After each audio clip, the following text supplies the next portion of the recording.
Good morning. Good to see you all here this morning on this great fall day. We're going to be starting off this morning a sermon series called The Simple Life, and be talking about how do we move our hearts from a place of worry and fear and scarcity to a place of joy and generosity and contentment. And it's my hope that throughout these next couple of weeks that we're looking at these, that our hearts will shift to those places. This really isn't a sermon series about giving money or stewardship as much as it's about our heart's orientation to God and wealth and how we handle our own personal wealth. And really that's what Jesus was talking about in the Gospel of Matthew this morning. But before we get into that a little bit, I wanted to share with you a story I heard several years ago of American manufacturing companies when they moved into Mexico. And they started building plants in Mexico and hiring workers in Mexico to work in those plants. And they would hire the workers on, and they would find that after about 6 months of work, that the workers would just quit their jobs. And so the managers and the American companies started to say, well, what's going on? Is it a poor work environment? Are they not happy in their jobs? And they were thinking about what's going on. And so they started to interview some of these workers that had left, and come to find out that they had left because they had made all the money they needed in 6 months. You see, they had never made that much money before in their lives, and so in 6 months they made enough money for their family for a whole year, and so why work another 6 months when you could take care of your family on what you made in 6 months? They were content with what they had. Now, the American companies couldn't have this turnover. So they needed to do something about it, so the managers got it all together and they came up with a solution. And you want to know what the solution was? No, yeah, pay them less. That's what somebody said. That's the American way, isn't it? Let's pay them less. This is what they did. When they hired a new worker, they also hired them on, and part of their employment package was giving them a Sears and Roebuck catalog. Now do you get it? You see, the workers said they're too content, so we have to create discontentment for them, see? We have to show them what they don't have and what they want so that they'll work more to get what they want. Does this at all sound familiar? I remember in Advent, when I was a kid, my mom would come to me in Advent. Now, Advent's the season before Christmas. And Mom would come to me with the Sears catalog at Advent and say, Matt, circle the things you want for Christmas. And that's when the consumer was born in me. It starts when we're kids. So this whole culture, we live in this whole society, everywhere we go, when we drive down the road, there's a billboard, we get on the internet, there's an advertisement, we turn on the TV, there's another advertisement, we go to our mailbox, there's another advertisement, or a politician's flyer. Thank God that's done. I have less mail in my mailbox. But we're driven, we participate. What this society does is say, let's make people discontent so they'll earn more, get more, spend more. See, our culture is wired to create discontentment in us about ourselves and what we have so that we will spend our wealth. That's part of what we're living in. Now, in this book, enough that some of our small groups are studying and some of us are reading together, it says that money itself is morally neutral. And where that is true, that money itself is an object, and it seems to be an object, the problem with it is really that it's not the money that is morally neutral, but it's those of us who use it that are not morally neutral. And so that's what Jesus is pointing out in the Gospel of Matthew this morning. Jesus is pointing out in the Gospel that money, wealth, can actually become a rival god for us. That wealth is this rival god. In fact, he uses some language. He uses this language that you can't serve two masters. He's putting wealth in the relationship of a slave to a master, a servant to a master, and that we can become servants as wealth as our master. It can become a god for us. How often have we said to ourselves, if I didn't have to work, I would. Or if I didn't have these bills to pay, I would. We become servants to that master. That's what Jesus is saying. He's personifying it. He actually calls it mammon, which was the name of a god. He was saying wealth can become a god for us, for people. And that we have to make a decision. Are we going to serve and be devoted to God, the one who created us and gave us the ability to create our wealth, to work, to prosper, to have gifts and talents? I mean, think about it. We are here in this nation, in this culture, in our world of abundance because ultimately God has placed us here. We didn't make that decision as to where we were going to be born or where we were going to live, or what family we would be brought up in, or what strengths or education we would be allowed to have. Those were all God gifts to us. So we have to determine, where is my devotion? Where is my heart's orientation? Jesus is saying we can't do both. We can't serve God, the one who created us, and serve wealth at the same time. Now, there are a couple of things I think that the God of wealth would have us believe. And one of those things that God would have us believe is the belief that wealth will give us control over our own happiness or our own fate. We somehow think if I can get enough wealth that I can make myself happy, create happiness, create contentment, I can be the master of my own destiny. The God of wealth teaches this. Recently, Princeton did a study and they found out that to be happy financially, they discovered that happiness is only good for about $75,000 a year. That for us to be happy in America, we need about 75,000 gross household income dollars, and that after we make that 75,000 as Americans, it doesn't equate to more happiness. The more money we make does not make us more happy as Americans. It's interesting that. So up to 75,000, you with me? We need certain amounts to live on and pay mortgages and pay bills. That's natural. But earning any more than that does not give us more happiness. In fact, I don't know about you, but I find that the more money I have, the more I have to worry about. The more I have to check how the stocks are doing. The more I have to check how this account is doing. The more I get consumed with managing my wealth, the more I make. And so wealth becomes an all-consuming thing. It's interesting that Jesus was actually saying these words to people who were worried about where their next meal was going to come from, not how their stocks were going to do. Jesus was saying these words about do not worry to people who were wondering how they were going to be clothed or whether they were going to have a roof over their heads, not what next thing they were going to buy.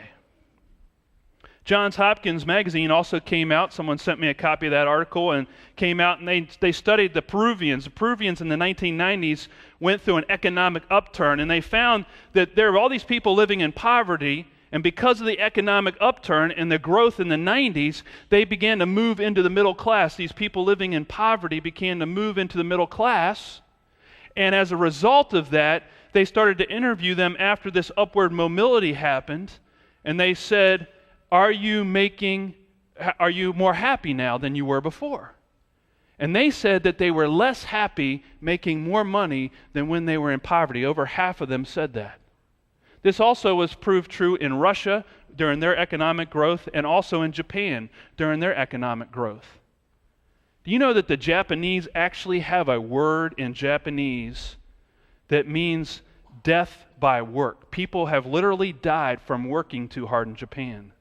And they actually have a word from it where people die as a result of working too hard, too much to get what they want. So this can grow. This can become this godlike quality for us. I think the other belief that this God of wealth would have us believe is that wealth will give us security. That somehow wealth will make everything secure and safe and will be okay. And I think what we've experienced in the past couple years with the recession and the downturn in the economy is what? We realize that is not security. It's not secure. We can't depend upon that for our security and our well-being. I was actually, every Friday on my Sabbath day, I'd go to the YMCA and I'd take a spin class, which is a cycle class. And just like in church, I always had the bike that I needed to sit on. I had my bike picked out, and if anybody was in my bike, I was going to bump them off my bike, and So because the reason was because I sat on this bike because there was a good doctor who sat next to me on the other bike, and we'd always have these discussions.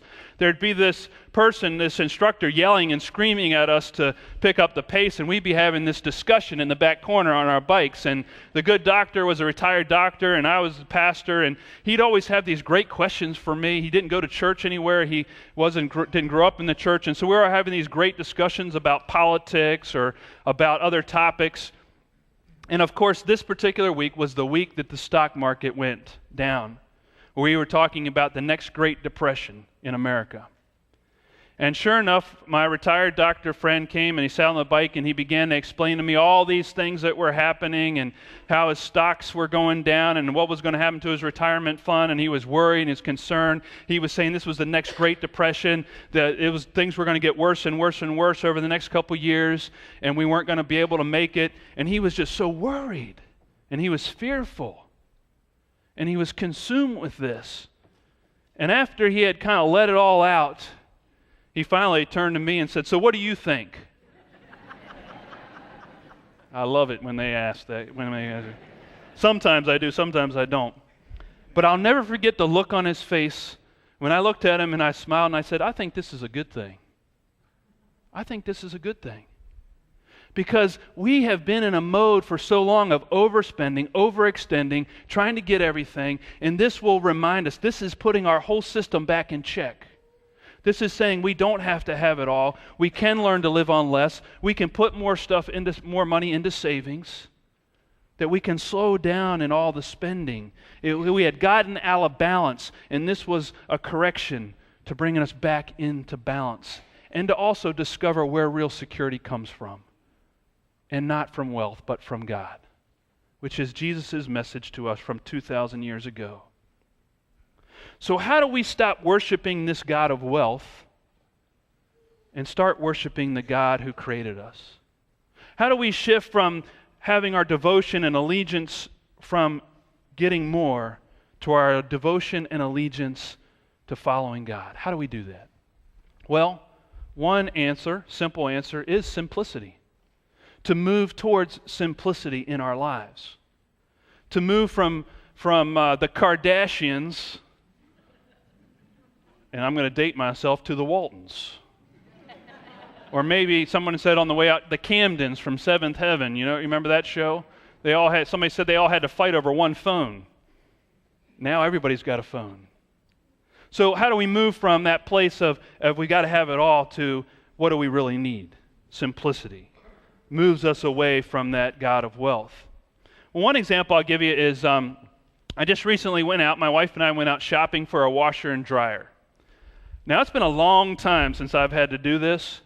And the last time I probably shopped for a washer and dryer, I would look at a washing machine and it had 2 dials on it. Hot, cold, warm, right, over here. Large, medium, small, start, right? That's all that a washer needs in my mind, right?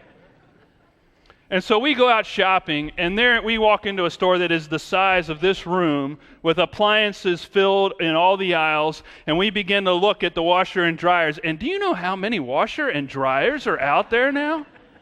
It was just like, before it was just like which, this brand or that brand. I had like 3 choices, but now it's like there are all these different brands. You got front load washers and dryers and top load. You've got ones that use a little bit of water and ones that use a lot of water. You got digital displays. You got programmable displays. You got steam now, and that's when I got excited. When I saw steam.